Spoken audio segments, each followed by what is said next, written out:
दोस्तों, चुनाव में फ्री की रेवड़ी पर अब आज सुप्रीम कोर्ट ने राजनीतिक पार्टियों को फटकार लगाई और एक बड़ा फैसला सुनाया। फ्री बीज या फ्री की रेवड़ी का मतलब तो आप समझ पा रहे होंगे ना। जब भी इलेक्शन होते हैं, चुनावी घोषणाओं के दौरान जो राजनीतिक पार्टियां ऐलान करती हैं कि अगर हमारी सरकार आई तो फ्री गैस सिलेंडर देंगे, फ्री बिजली, फ्री पानी, मतलब समझ रहे हो, महिलाओं को हर महीने 2500 रुपए देंगे, 2,000 देंगे। ये जो ऐसी घोषणाएं होती है, इन्हें फ्री बीज या फ्री की रेवड़ी कहा जाता है। तो इन घोषणाओं पर आज देश के सर्वोच्च न्यायालय सुप्रीम कोर्ट ने कहा कि चुनाव के वक्त जो फ्री बीज का ऐलान किया जाता है ये गलत है, क्योंकि लोग बाग फिर इस तरह की घोषणाओं के बाद काम ही नहीं करना चाहते हैं। क्योंकि आप जब फ्री में राशन दे रहे हो, बिना कुछ किए लोगों को पैसे दे रहे हो, तो फिर वो काम क्यों करेंगे? जाहिर सी बात है, अगर बिना कुछ किए ही लोगों को सिर्फ वोट देने मात्र से सब कुछ चीजें मिल रही है, तो लोग बाग काम क्यों करना चाहेंगे? सुप्रीम कोर्ट ने बिल्कुल साफ साफ ये कहा है। वो अपने देसी भाषा में बोलते हैं ना कि लोगों को सब कुछ सीधा हलवा मिल जाता है बिना कुछ किए, तो हरामखोर हो जाते हैं लोग बाग, मेहनत नहीं करते फिर वो। सही है कि नहीं? तो दोस्तों, इसी मामले पर सुप्रीम कोर्ट ने जो चुनाव के वक्त की जाने वाली मुफ्त की योजनाएं फ्री बीज पर सख्त टिप्पणी करते हुए कोर्ट ने केंद्र सरकार से पूछा कि इन लोगों को समाज के मुख्य धारा से जोड़ने के बजाय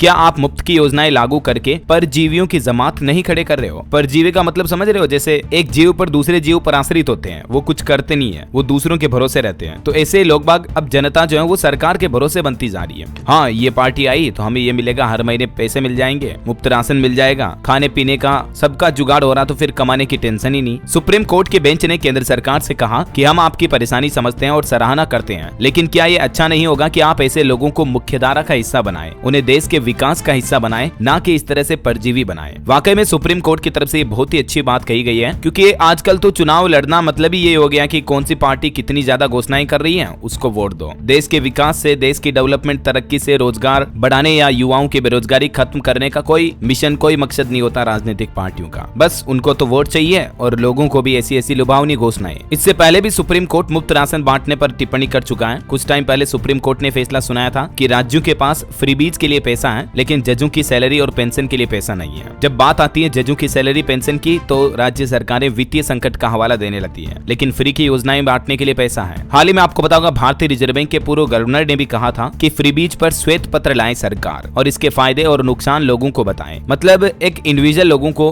गरीब तबके के लोगों को ठीक है, फायदे देने के लिए सरकार को थोड़ी बहुत योजनाएं शुरू करनी चाहिए, लानी चाहिए, जारी रखनी चाहिए, लेकिन बिल्कुल ही ऐसे मतलब हर महीने 5-5 हजार देंगे, हर महीने 10-10 हजार देंगे। अब तो चुनावी राजनीतिक पार्टियां चुनावी इन घोषणाओं पर लड़ती हैं। होता ही नहीं होता है। हमारी सरकार आई तो फ्री राशन देंगे, फ्री बिजली देंगे, फ्री पानी देंगे, कुछ नहीं करना, बस आपको तो वोट देना है, बाकी सब हम देख लेंगे। मतलब यही चुनाव लड़ने की रणनीति हो गई। अभी रियलिटी यही है। तो इसके बजाय सरकारों को फोकस करना चाहिए नींव मजबूत कैसे की जाए देश की, मतलब युवाओं में कौशल कैसे बढ़ाया जाए, देश में एंटरप्रेन्योरशिप, एमएसएमई, रोजगार, उद्योग धंधे, काम धंधे, बिजनेस को कैसे बढ़ावा दिया जाए, देश का इंफ्रास्ट्रक्चर डेवलपमेंट कैसे किया जाए। जब ये सब कुछ चीजें होगी तो लोगों के पास ऑटोमेटिक पैसे आ जाएंगे और लोगों में काम करने की रुचि भी होगी, है कि नहीं? तो दोस्तों, इसी मामले पर आज सुप्रीम कोर्ट की तरफ से ये फैसले में जानकारी दी गई। सुप्रीम कोर्ट के जस्टिस सूर्यकांत की तरफ से इस मामले पर और क्या कहना देख सकते हैं आप, और बाकी आपकी क्या राय और विचार है दोस्तों? सुप्रीम कोर्ट ने जो आज ये फैसला सुनाया, आपके नजरिए में सही है या नहीं, या राजनीतिक पार्टियों को ऐसी घोषणा करते रहना चाहिए? यस अथवा नो, आपकी राय विचार कमेंट करके बताइए, और बाकी इस वीडियो को लाइक और शेयर करना, DLS न्यूज चैनल को सब्सक्राइब करके बेल आइकन जरूर दबा देना, रोजाना ऐसी इन्फॉर्मेटिव जानकारियां, महत्वपूर्ण मुख्य समाचार देखते रहने के लिए। ओके, ख्याल रखिएगा अपने आप का, अपने परिवार का। मिलेंगे अगले नेक्स्ट अपडेट में, तब तक के लिए जय हिंद, जय भारत, वंदे मातरम।